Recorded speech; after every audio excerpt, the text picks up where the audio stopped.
আজ শোনাব বিখ্যাত সাহিত্যিক বিভূতিভূষণ বন্দ্যোপাধ্যায়ের ভৌতিক কাহিনী গঙ্গাধরের বিপদ। অনেক দিন আগেকার কথা।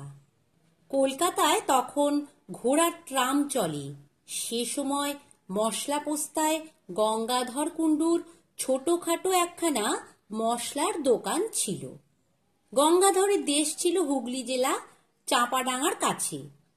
অনেক দিনের দোকান। যে সময়ের কথা বলছি, গঙ্গাধরের বয়স তখন 50-এর ওপর। কিন্তু শরীরটা তার ভালো যাচ্ছিল না। নানা রকম অসুখে ভুগত প্রায়ই। তার ওপর ব্যবসায় কিছু লোকসান দিয়ে লোকটা একেবারে মুষড়ে পড়েছিল। দোকান ঘরের ভাড়া 2 মাসের বাকি, মহাজনদের দেনা ঘাড়ে। দুপুরবেলা দোকানে বসে থেলো হুঁকো হাতে নিয়ে নিজের অদৃষ্টের কথা ভাবছিল। আজ আবার সন্ধ্যার সময় গোমস্তা ভাড়া নিতে আসবে, ভাড়া দিতে হবে বলে শাসিয়ে গিয়েছে। কি বলা যায় তাকে? এক পুরনো পরিচিত মহাজনের কথা তার মনে পড়ে গেল। তার নাম খোদাদাদ খাঁ। পেশোয়ারি মুসলমান, মেটেবুরুজে থাকে। আগে গঙ্গাধরের লেনদেন ছিল তার সঙ্গে। কয়েকবার টাকা নিয়েছে, শোধও করেছে, কিন্তু সুদের হার বড় বেশি বলে ইদানিং বছর কয়েক গঙ্গাধর সেদিকে যায়নি। ভেবে চিনতে সে মেটেবুরুজেই রওনা হলো। সুদ বেশি বলে আর উপায় কি? টাকা না আনলেই নয় আজ সন্ধ্যার মধ্যে। মেটেবুরুজে গিয়ে খোদাদাদ খাঁয়ের নতুন বাসা খুঁজে বার করতে, টাকা নিতে, গল্পগুজব করতে দেরি হয়ে গেল। খিদিরপুরের কাটিগঙ্গা পার হয়ে এসে ট্রাম ধরবে। হন হন করে হেঁটে আসছে। এমন সময় একজন লোক তাকে ডেকে বললে, এ সাহেব, ইধার শুনিয়ে তো জরা। সন্ধ্যা হয়ে গিয়েছে। যেখান থেকে লোকটা তাকে ডাকলে সেখানে কতকগুলো গাছপালায় বেশ একটু অন্ধকার। স্থানটা নির্জন। তার উপরে আবার তার সঙ্গে রয়েছে টাকা। গঙ্গাধরের মনে একটু সন্দেহ যে না হলো এমন নয়, কিন্তু উপায় নেই। লোকটা এগিয়ে এলো। ওই গাছপালাগুলোর তলায় সে যেন তারই প্রতীক্ষায় দাঁড়িয়েছিল। লোকটা খুব লম্বা, মাথায় ঝাঁকড়া ঝাঁকড়া চুল, ঘাড়ের ওপরে পড়েছে, মুখটা ভালো দেখা যাচ্ছে না। পরনে ঢিলে ইজের ও আলখাল্লা। সে কাছে এসে সুর নিচু করে হিন্দিতে ও ভাঙা বাংলায় মিলিয়ে বললে, বাবু, সস্তায় মাল কিনবেন? গঙ্গাধর আশ্চর্য হয়ে বলল, কি মাল? লোকটা চারিদিকে চেয়ে বললে, এখানে কথা হবে না বাবু, পুলিশ ঘুরছে, আমার সঙ্গে আসুন।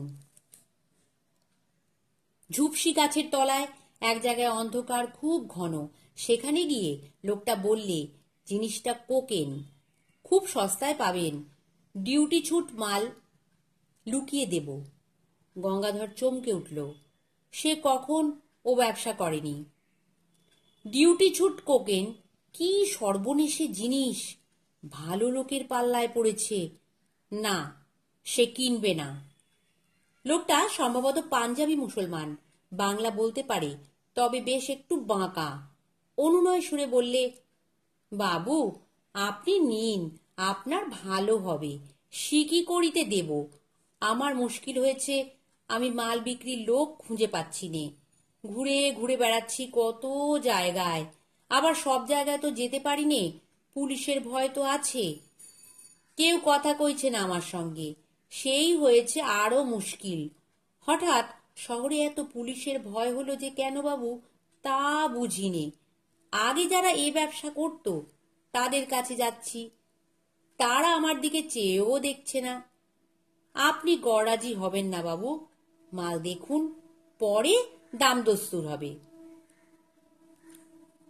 লোকটির গলার সুরে একটা কি শক্তি ছিল।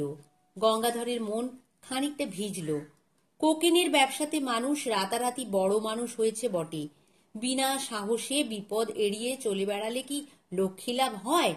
দেখাই যাক না। হঠাৎ গঙ্গাধর চেয়ে দেখলে যে লোকটা নেই সেখানে। এই তো দাঁড়িয়েছিল, কোথায় গেল আবার? পাছে কেউ শোনে, এই ভয় বেশি জোরে ডাকতেও সাহস পেল না। চাপা গলায় বাঙালি হিন্দিতে ডাকলে, কোথায় গিয়া?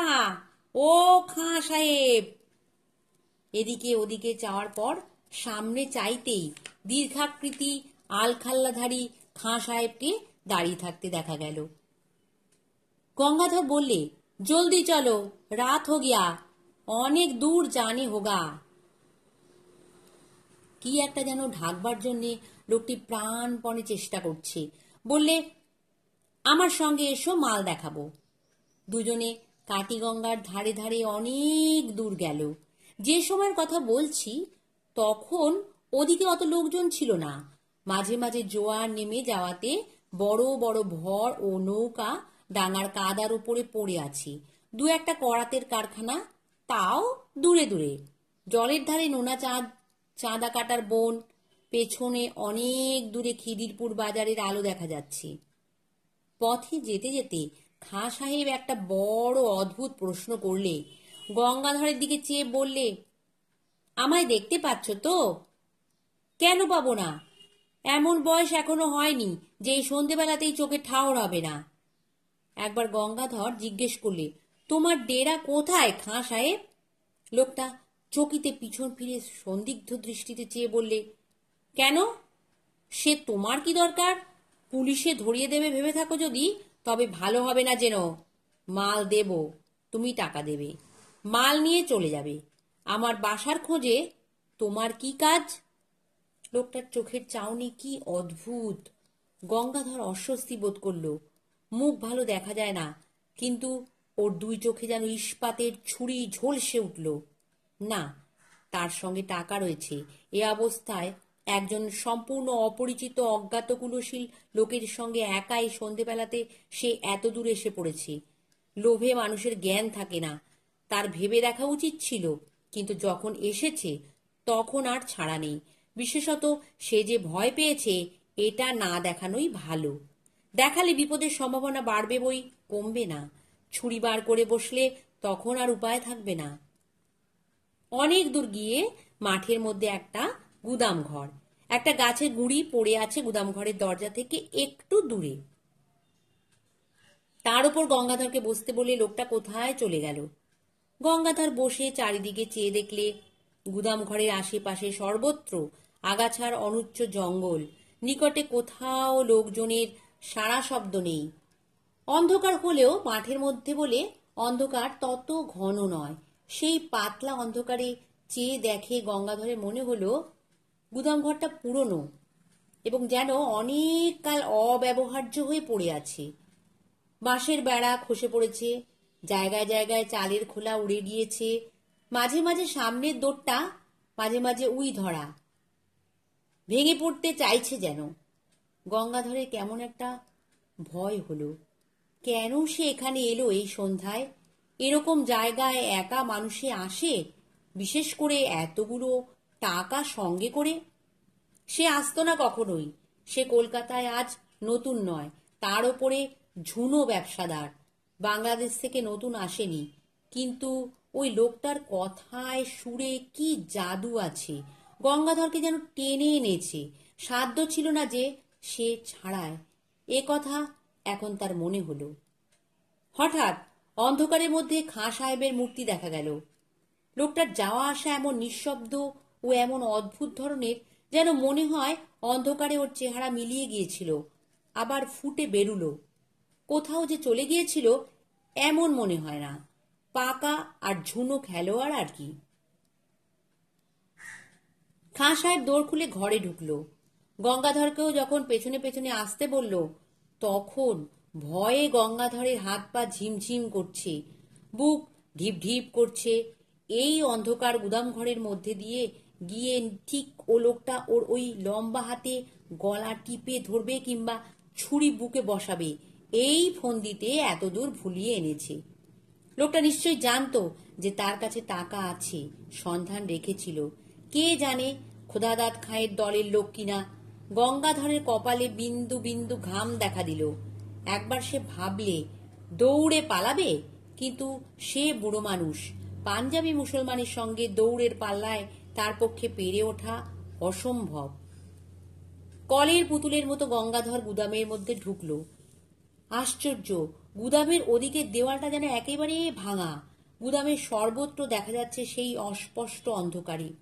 এক জায়গায় দুটো খালি পিপে ছাড়া কোথাও কিছু নেই। মাকড়সার জাল সর্বত্র। অন্ধকার দেখা যায় না বটে, কিন্তু নাকে মুখে লাগে। একটা কিরকম ভ্যাপসা গন্ধ গুদামের মধ্যে। মেঝেটা স্যাঁতস্যাঁতে, কতকাল এর মধ্যে যেন মানুষ ঢোকেনি। এদিকে আবার খাঁ সাহেব কোথায় গেল? লোকটা থাকে থাকে যায় কোথায়? অল্পক্ষণ, মিনিট 2 হবে, কেউ কোথাও নেই, শুধু গঙ্গাধর একলা। আবার সেই ভয়টা হলো। কেমন এক ধরনের ভয়, যেন বুকে রক্ত হিম হয়ে যাচ্ছে। এই বা কি রকম ভয়! আর গুদাম ঘরটার মধ্যে কনকনে ঠান্ডা হাওয়ার যেন একটা স্রোত বইছে মাঝে মাঝে। মিনিট 2 পরেই খাঁ সাহেব এই তো আধ অন্ধকারের মধ্যে সামনেই দাঁড়িয়ে। হঠাৎ একটা অদ্ভুত কথা বললে খাঁ সাহেব। বললে, তুমি কালা নাকি? এতক্ষণ কথা বলছি, শুনতে পাচ্ছ না? কথার উত্তর দিচ্ছ না কেন?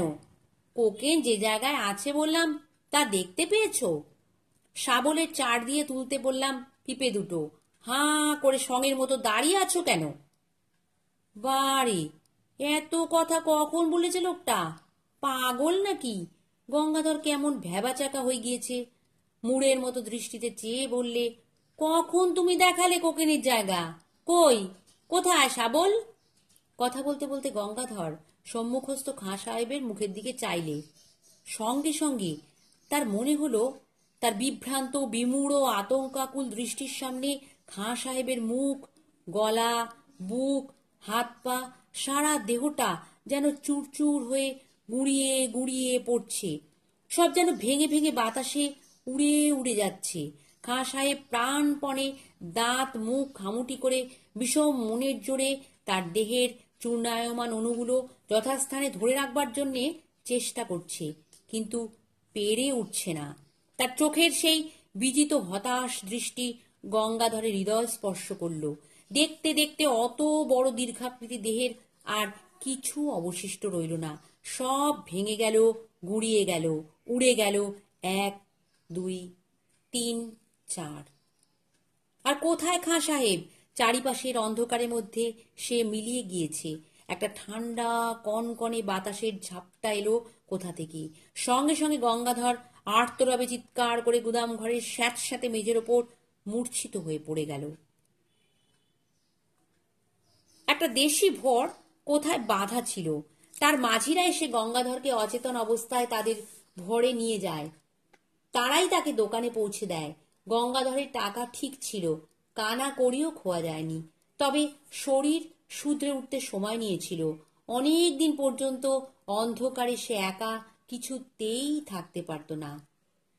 মাস 2 পরে মেটে বুড়ুজে খোদা তার খাঁড় কাছে টাকা শোধ দিতে গিয়ে গঙ্গাধর টাকা নিয়ে যাবার দিন কি ঘটেছিল সেটা বললে।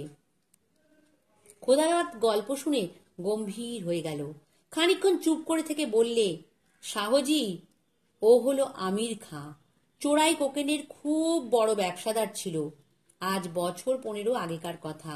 রমজান মাসে বেশ কিছু মাল হাতে পায়। তক্তা ঘাটের কাছে একখানা জাহাজ ভিড়েছিল, সেখান থেকে রাতারাতি সরিয়ে ফেলে। জাহাজের লোকের সঙ্গে শর্ট ছিল, কোথায় যে মাল রাখত কেউ জানে না। সেই মাসের মাঝামাঝি সে হঠাৎ খুন হয়। কে বা কেন খুন করলে জানা যায়নি, কেউ ধরাও পড়েনি। তবে দলের লোকেই তাকে খুন করেছিল এটা বোঝা কঠিন নয়। এই পর্যন্ত আমির খাঁর ঘটনা আমি জানি। আমার মনে হয় আমির খাঁ সেই থেকে ঘুরে বেড়াচ্ছে তার মাল বিক্রি করবার জন্যে। ও লুকোনো কোকেনের বাক্স হয়েছে দোজখের বোঝা। তা বাবু, গুদাম ঘরটা কোথায় তুমি দেখাতে পারবে? গঙ্গাধর অন্ধকারে কোথা দিয়ে সেখানে গিয়েছিল তা তার মনে নেই। মনে থাকলেও সে যেত না। পথে আস্তে আস্তে গঙ্গাধরের মনে পড়ল, পুরনো ভাঙা গুদামঘরটার অস্পষ্ট অন্ধকারের মধ্যে আমির খাঁয়ের মুখের সেই হতাশ ও অমানুষ চেষ্টা করেও হেরে যাবার দৃষ্টিটা। হতভাগ্য কি এত দিনেও বোঝেনি সে মারা গিয়েছে? কে উত্তর দেবে? ভগবান তার আত্মাকে শান্তি দিন। নমস্কার। গল্প পাঠ ভালো লাগলে চ্যানেলটি সাবস্ক্রাইব করে দিও আর লাইক, কমেন্ট, শেয়ারও করো।